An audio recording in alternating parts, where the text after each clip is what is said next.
Good afternoon class. Welcome to Daily Current Affairs on paper Hindu. Good afternoon Kritika. Good afternoon everyone. So we will be seeing today's current affairs.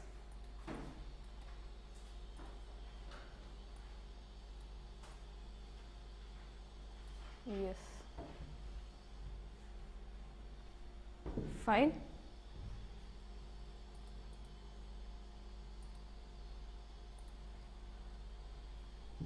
Good afternoon Sanyam Sakre. So yeah, today's current affairs.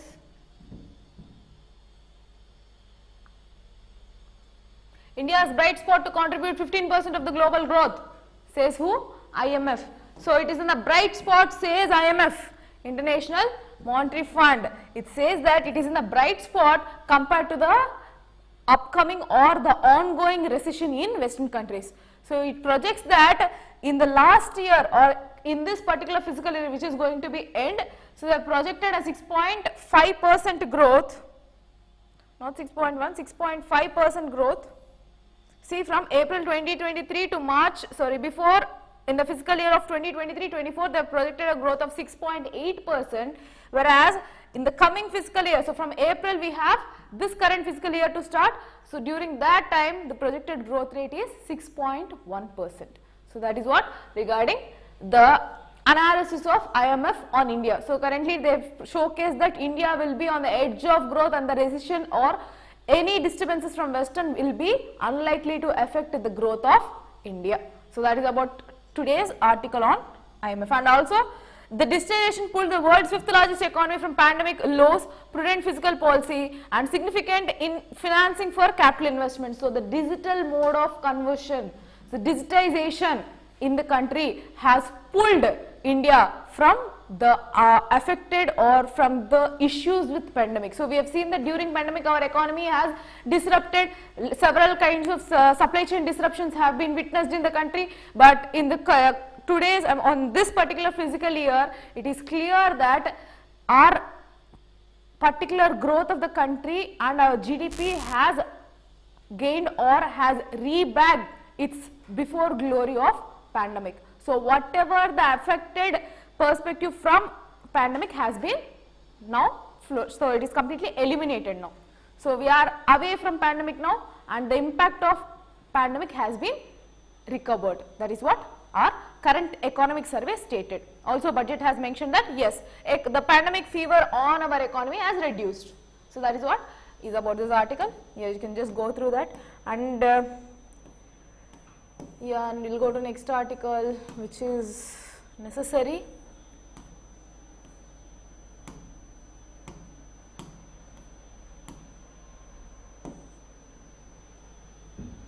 Local news.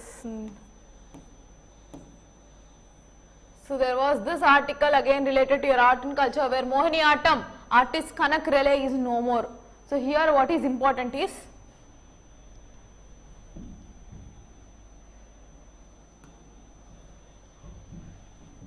not about Kanak Relay, it's about Mohiniyattam. So Mohiniyattam is a dance form of Kerala. So that is important. Yes, currently it is a dance form of Kerala which is important. So go research on this Mohiniyattam. Important for your prelims. Okay. Next. Nothing more than her is required as part of your UPSC. So art and culture, GS paper 1. Okay. Fine. Next. Skipping your editorials part 2. So if you would have seen e-paper of Hindu, before this class you would have understood that there was one survey which is being launched or which has been done by CSDS, Lokniti Health Survey. So basically this is an organization which was working or which gives constant survey from around 1960s and 70s. It has started giving these surveys and their motto is that they will be linking all the public services, that may be health sector, education sector, any other thing of public interest, and how the governance policies on these sectors would impact the upcoming elections. So that is what this CSDS survey is all about. So currently this survey on health, what it has mentioned, they have given almost around 6 articles, I guess, around 6 articles is completely about this particular health survey. So we already have National Family Health Survey. So this is an upcoming, or this is the latest survey on your health. So this showcases how the people are well satisfied with education facilities or health facilities. So currently here is about health. Okay. So I'll just showcase 2 to 3 articles. So go refer this, very important. Okay. Fine. So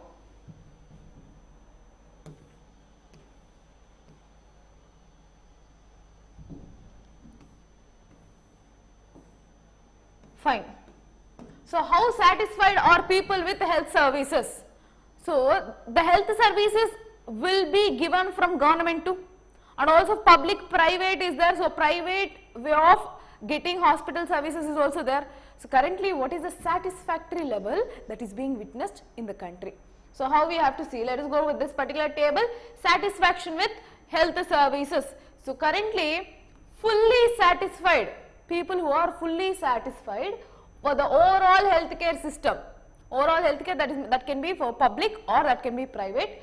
37% of the population, 37% of the people who have been part of this particular survey are fully satisfied with the total healthcare system of our country, whereas 48% people were the treatment in hospital last visited. So not much important, but yeah, this was the survey, and there are many other surveys which they have mentioned in this article, where I would like to show, just a moment.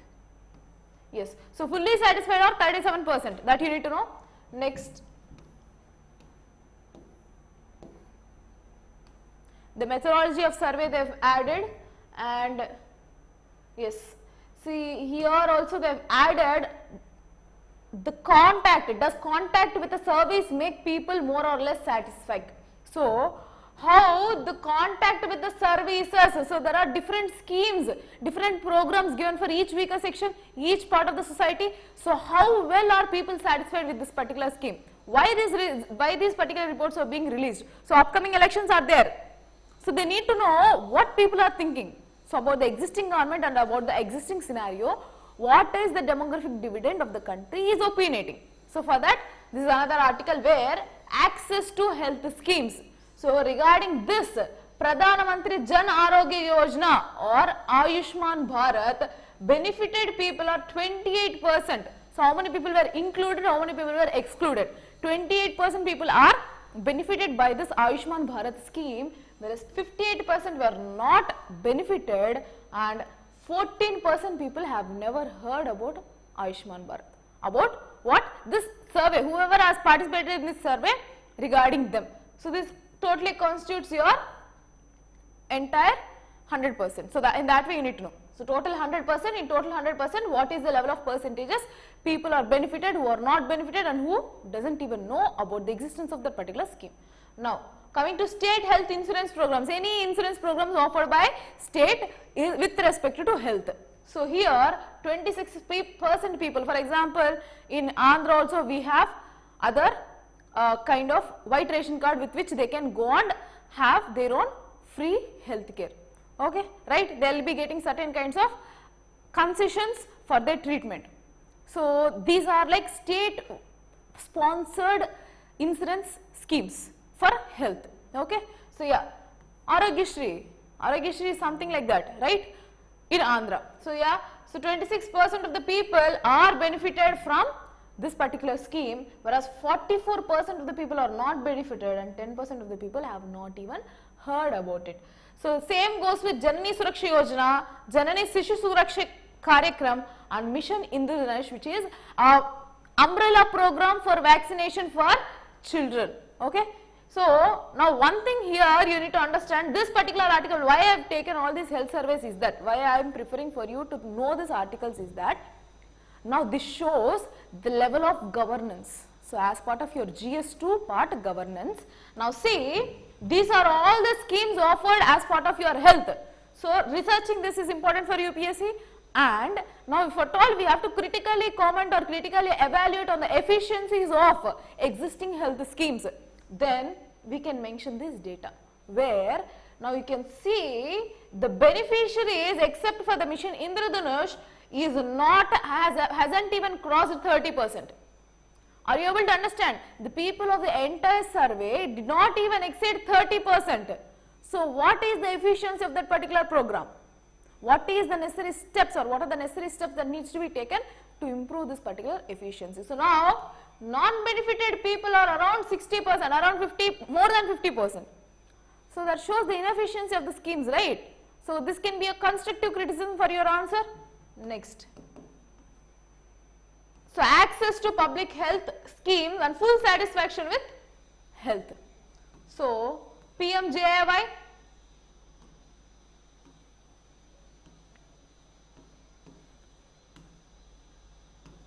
which is your again the same schemes which they are mentioning about. All these schemes in short forms like Jan Arogya Yojana, then state incidences, Suraksha Yojana, then Sishu Suraksha Yojana. For all these, what are the benefited people's satisfaction? Okay. So yeah, this says that 41% of the people who were benefited are from PMJAY, are actually with full satisfaction. Then Mission Indradhanush is 48%, 38%, 44% and 47%. See, all these entire entities is less than 50%, sorry, is less than 50%. So the efficiency of the schemes existing is not even crossing 50%. Of course, people can say that, so maybe the eligibility list of this particular scheme is only less than the prescribed one. Suppose the people have the survey which they have taken, in this survey the beneficiaries would be less, of course less, but this particular scheme or this particular data showcases that the level of penetration of the scheme despite being the beneficiaries less is low. That you need to understand. So the point which I am trying to mention here is, see, whatever the scheme may be, the beneficiaries of the scheme are less, no? Then where comes your efficiency? That is what my question is. Okay. Next. So yeah, satisfaction level. So all these satisfaction level again they have mentioned. So this particular page, everything speaks about this particular satisfaction index of your health and government schemes regarding health. So here what is important? This scheme's penetration is more important. Okay. Just go through these schemes and nothing is more required. Okay. Next.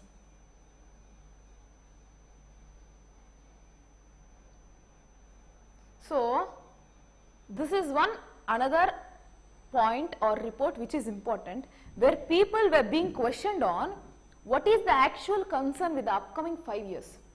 So for the next 5 years, what would be the concern and where should the India be going? So we have introduced in our budget as Amrit Kal budget. So what should be our path? What are the points of concerns for our country?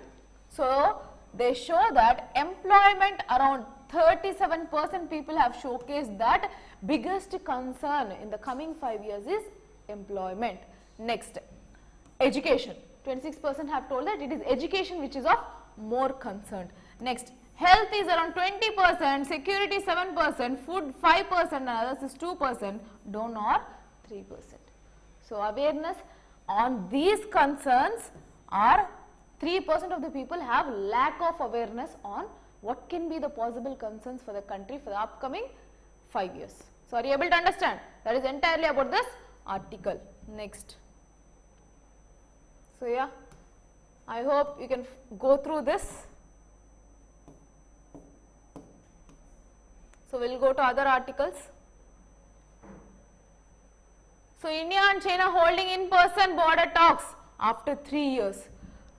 In the past week, there was one article which was showcasing that Russia has come forward, where Russian delegate, foreign delegate has mentioned that it is high time for India and China to have a particular talks, to have a positive bilateral talks regarding solvation of their existing border issues.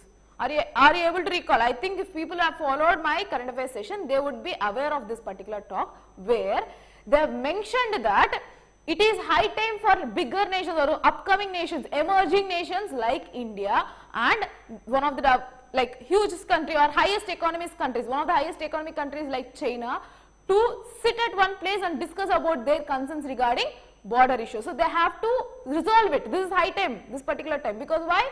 Ongoing Russian war and it is the scope of India and China to uplift their particular economy, right? So it is huge chance. So that is why after 3 years span, India and China has come up with a particular talks, and they try to resolve our concerns regarding border disputes. So we have a border disputes near LAC region, line of actual control, Galwan Valley. So all these frictional, even in Arunachal Pradesh we have frictional areas. We have discussed, even in your internal security faculty would have been told. So in these border issues, China and India have come forward to discuss and to disintegrate or to solve this particular issue efficiently. And we are also going to have further talks, further efficient talks with China. So that will be, the date hasn't been announced yet, but yeah, we will be having it. And earlier we had a one round in 2022 too. Okay. So in the upcoming days we will be having another round of talks with China on resolving our border issues. One of the greatest steps taken so far with China. Okay, fine. So yeah, who have met is the first visit by a top official, Indian official to China in more than 3 years. So it is for the 3 years span, this is the first time where India's delegate has visited China, like after the pandemic, or from 2019 during pandemic, this is like from 2020, this is the first time India's delegate has entered into China. Fine. So they have discussed on the proposals for disengaging in the 2 remaining friction areas along the line of actual control to create conditions to restore normalcy. So that is why we are focusing on what? Infrastructure development in our border areas, and also we are having positive talks with our neighboring countries to strengthen our border, to maintain sovereignty, and also bilateral relationship. So we have a great foreign policy. Actually, we are at the negative end where our current account deficit is reducing, so it has expanded because we have large imports than exports, and especially with China, current our export-import balance of trade is in negative way. So it has crossed the deficiency, the negative balance of trade has surpassed around $100 billion recently.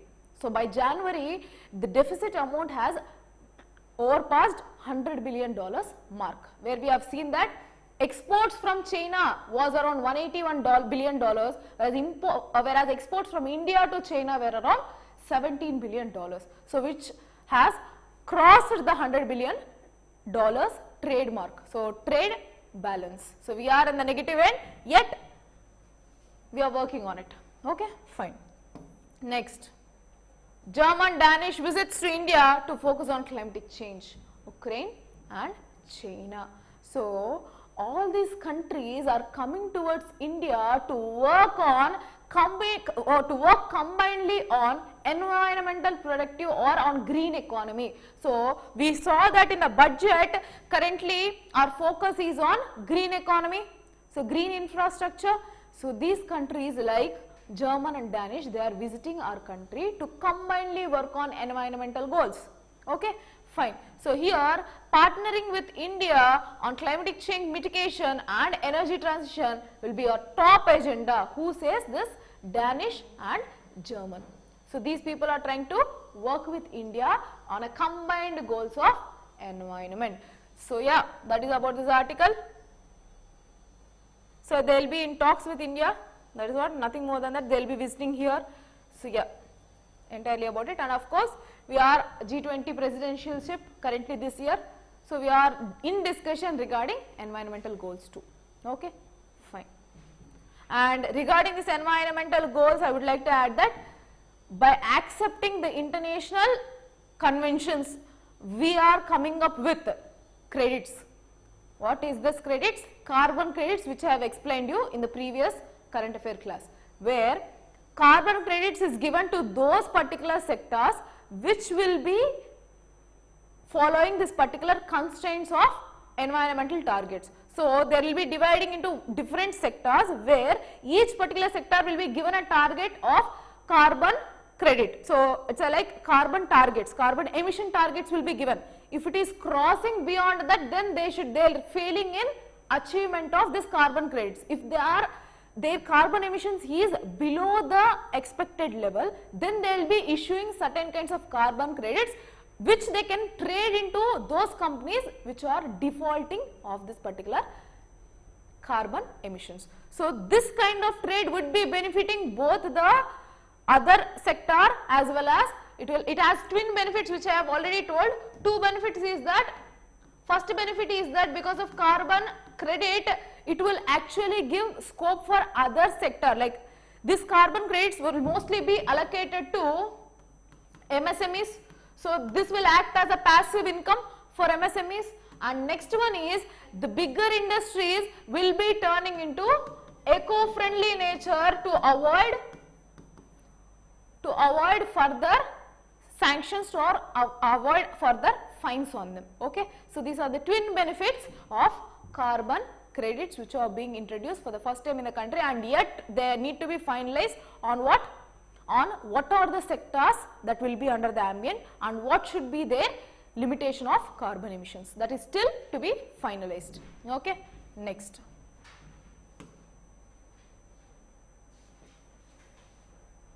So again the same thing.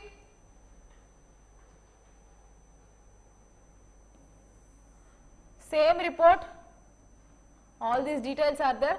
I would really suggest you to go through all the reports, and whatever is necessary you can take that report for your answer writing. These are like value additions for your answer writing. Okay, fine. So next.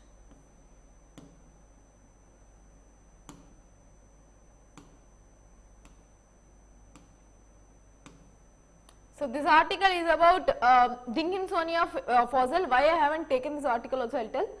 So basically they thought but they thought that this particular fossil would be belonging to Bhimbetka rocks. But what happened was later by seeing this, I mean after giving to testing, they found that it was a beehive which has been developed and has been gone in modern times.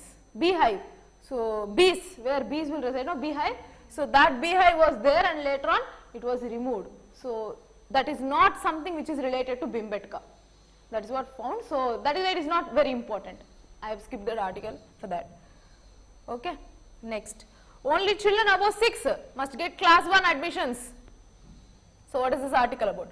Reminder, after several states continue old practice despite NEP, new rule was implemented in Kendriya Vidyalayas last year following some parents challenged it in Supreme Court.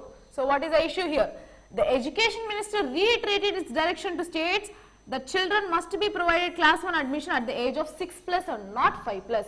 So earlier, before to your NEP policy, it used to be 5 plus for the eligibility. That means they should be above 5 years of age to be eligible to class 1, to maintain that age limit. Okay, so that they should be fully grown to go into class 1 to up to that particular level. Whereas now they have improved it to, or they have increased it to 6 plus, and still people are commenting on that, or they wanted it to be updated to 5 plus only. So yeah, that is about this article where NEP is focusing on to improve this particular age limit, whereas people are challenging it in Supreme Court. So the reminder, in the government's emphasis on empowering foundational learning to NEP 2020 by bringing early childhood care and education under formal schooling, moving into the ages of women and child development, and the Ministry of Education Ministry. So you know that this NEP policy is under a Ministry of Education. So yeah, what does this NEP says? Children in the age group of 3 to 6 years were not covered in the 10 plus 2 structure of class 1 because we have their early studying. So early policy of NEP.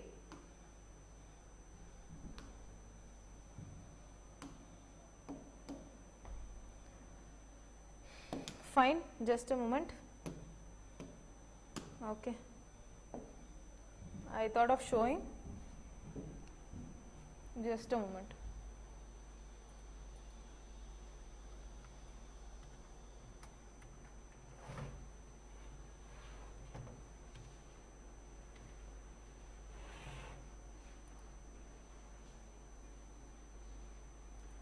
So yeah, fine. I thought of showing you the age limitations. So some issue. Okay. So it should be starting from the age of 6. So their concern is that the class 1 should be started with the age of 6. And what is this NEP policy? 5 plus 3 plus 3 plus 6. Is it the one? Right? Sorry, 5 plus 3 plus 3 plus 4. So foundational course will start with 5. Then again 3 and then 4. So that is how you will be having your NEP policy, whereas this foundation course with class 1 starts with the age of 6 years. Okay, fine. So that is what issue is here. So yeah, in the new 5 plus 3 preparatory plus and 3 middle class plus 4 structure, so which I told you 5 plus 3 plus 3 plus 4, a strong base of early learning from the age 3 is included, which is aimed at providing better overall learning and well-being, says the NEP document. So yeah, that is what there is before or preschool for class 1, but the eligibility criteria for class 1 is 6 plus, that you need to understand, and their early preparation will start, their early education will start from 3 years itself. You have to understand. So to attain the age of class 1, they should be 6 plus years, whereas their NEP policy starts with 3 years age. Okay, fine. Next.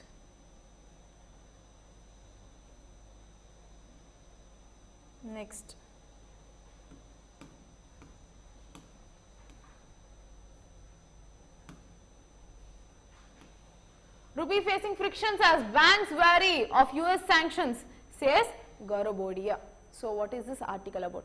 Earlier I told that with Russia we have a Vastro account currently where we are transacting with other countries, especially with our exports, imports. What we are doing? We are transacting, or we are trying to transact in our Indian rupee. So which is showing fluctuations in international arena because of the growing US sanctions, not on India but in a global way. So now you need to see about this article. RBI has set up an international trade settlement mechanism in rupee last year to facilitate trade with other countries. So how we are transacting? With our rupee. So rupee value is what? Which we are transacting, and under the sanctions such as Russia, EPC chairman urges RBI banks to work together to make settlement process seamless. So what is this article about? Kind of important, that is why I will be reading it out for you. So there is a lack of clarity among the banks in the international trade settlements in rupees. Those with exposure to the US are wary of sanctions, the chairman of Indian Engineering Exports Council said. So when I was discussing about Vastro account yesterday, I told that Indian banks are in a dilemma whether to go and have similar account in Russia. Why? Because now US or the Western sanctions on Russia and Russia allied countries are growing continuously. So yesterday we have also seen that third party sanctions are also being under consideration. So countries which are indirectly supporting for the war are also being sanctioned now. So it is in the hands of India where they have to take a decision on whether we have to control our further sanctions or further transaction in rupee, or to maintain our own individual foreign policies. Here India have two decisions, either to continue with transacting with rupee, which have the adverse effect or which can have the negative disadvantage is that, which can have the disadvantage as that rupee can be fluctuated or the rupee can be depreciated as if any other countries like Russia's amount is being decreased. Are you able to understand? So what is the issue here is, now Russia, we have a Vastro account with Russia, India, US. Now US is putting on sanctions with Russia, and somehow there is a depreciation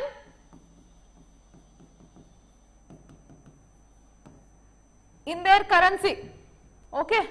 So their depreciation was there for their currency. Now what we are doing is, we have a rupee way of transaction, trade transactions in rupee only. In our own currency we are doing trade transactions. Now this particular currency is being depreciated. Will that not be having any effect on us?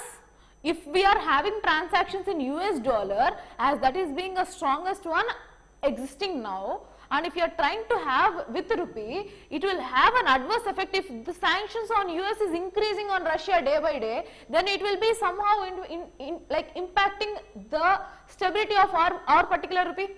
Are you able to understand? So it will be somehow impacting our rupee too. So which would make our rupee depreciate. So that is what they are telling. That is why we are still thinking, banks are still in a dilemma that whether we should be accepting this particular Vastro accounts or not. Main reason is this only, the increasing instability. So the last year RBI set up a rupee settlement mechanism with a view of facilitating trade and sanctions such as Russia. That is why when sanctions were on Russia, India started trading in its own currency. Okay, fine. So the rupee trade settlement mechanism was yet to function seamlessly, as banks, especially who have officers dealing directly with US, were varying sanctions. So here the issue is Ashish Sharma. Hi ma'am, how are you today? I'm great. Hope you are well too. So yeah, if you have any doubts, you can ask me in this particular article. So what does this article say is that currently it is in the hands of India to decide on how we will be further reacting or how we will protect our rupee from depreciation. Of course, we have taken a decision that we will be communicating or we will be transacting trade with our own currency, with rupee itself. So now it is under our hand to protect it. So that is about this article. Yeah, there was a reason why banks were not issuing realization certificates, which is required to provide or to complete a export transaction, which is precisely what I am mentioning about.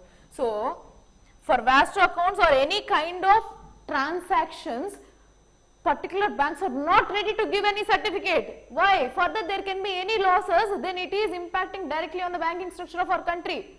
So we might go into complete recession or financial crisis. Are you able to understand? Because of the growing level of inflationary tendencies and recession, and also the high instability of markets in Russia and other allied countries. Okay, fine, that is about this article. So yeah, next. So rising heat likely to impact wheat output. So if the prevailing high temperatures continue through March, the wheat rabi crops, so that is a rabi crop which is wheat, will be impacted. So in Uttar Pradesh accounts for 30% of wheat production. Eastern part is expected to have relatively good yields due to timely sowing after Kharif paddy harvest. Simple that this year due to harsh climate it would impact wheat output. Agriculture GS3. So earlier the article which I told you is GS3 economy. Okay, RBI directly economy. Urgent need to raise self-governance, says self-governance level, says SEBI. So SEBI says that there is an urgent need to increase the level of self-governance. The cost of compliance, non-compliance has grown up substantially as people prefer to fight it out, reach settlement. So for the dispute resolutory mechanism or any kind of issues in the regulations of particular stock exchange market, then SEBI needs to come up with a particular self-governance mechanism. So this is under the background of Adani group of companies. So where Parliament has asked SEBI, like, is there any way or any complaints or any rules and regulations where its stock marketing traders are being protected or not. In that light this article has come. So very short, so nothing more than that is there. Okay, fine.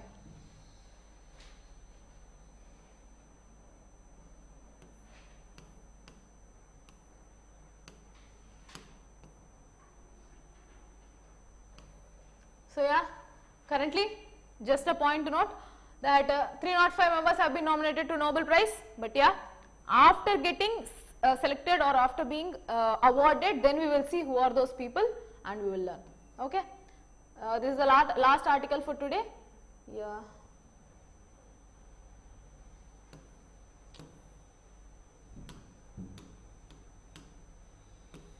I hope this is visible. The significance of the findings in Kiladi. So Kiladi is a hamlet in Tamil Nadu. So it's a village, a small village in Tamil Nadu, which showcases its Sangam literature evidences. So now the tussle is that earlier whenever we speak about any urbanization cultures or urbanized cultures in India, we speak about what? In ancient history, we speak about IBC, right? We speak about Indus Valley civilization. ఆగిపోయింది లేసిపోయింది